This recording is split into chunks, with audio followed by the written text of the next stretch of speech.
When Stanley came to a set of 2 open doors, he entered the door on his left.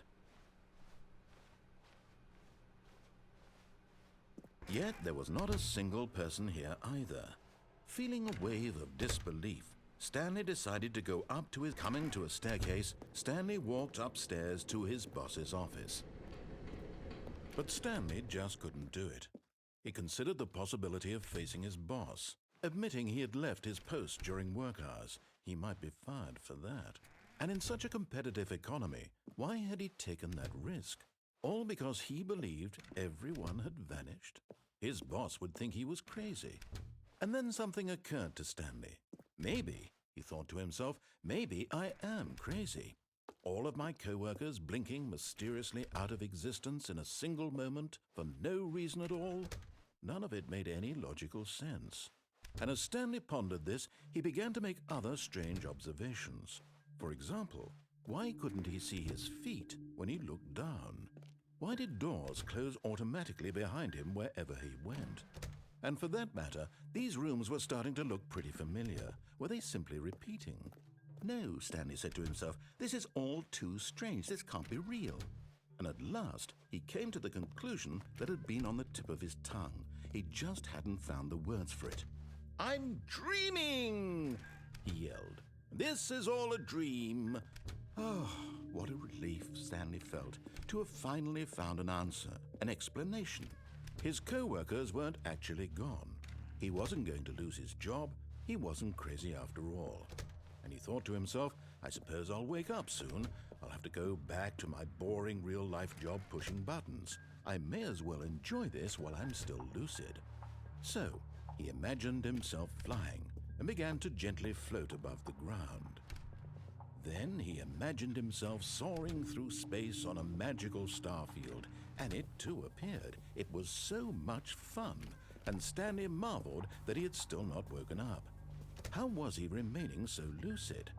And then perhaps the strangest question of them all entered Stanley's head. One he was amazed he hadn't asked himself sooner. Why is there a voice in my head dictating everything that I'm doing and thinking? Now the voice was describing itself being considered by Stanley, who found it particularly strange. I'm dreaming about a voice describing me, thinking about how it's describing my thoughts, he thought.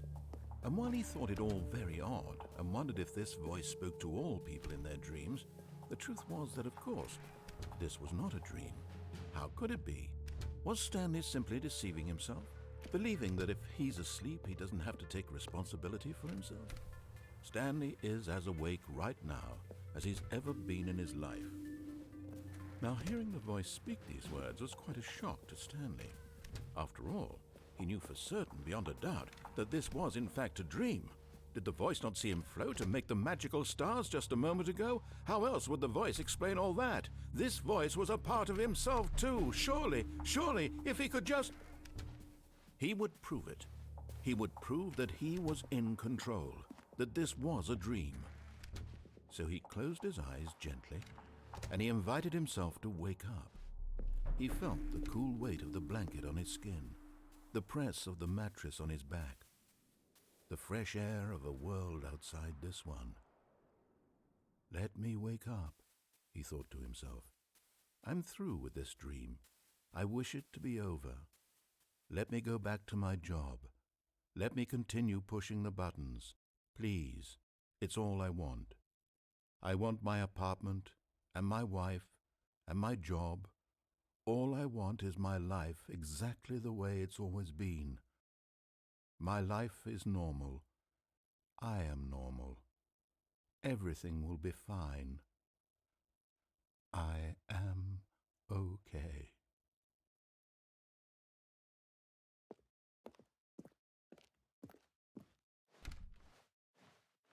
Stanley began screaming.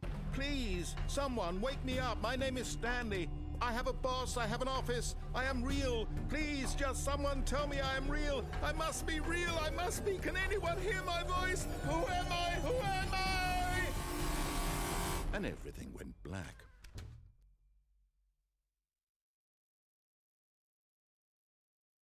This is the story of a woman named Mariella. Mariella woke up on a day like any other. She arose, got dressed, gathered her belongings, and walked to her place of work. But on this particular day, her walk was interrupted by the body of a man who had stumbled through town talking and screaming to himself, and then collapsed dead on the sidewalk. And although she would soon turn to go call for an ambulance, for just a few brief moments she considered the strange man. He was obviously crazy, this much she knew. Everyone knows what crazy people look like. And in that moment, she thought to herself how lucky she was to be normal. I am sane.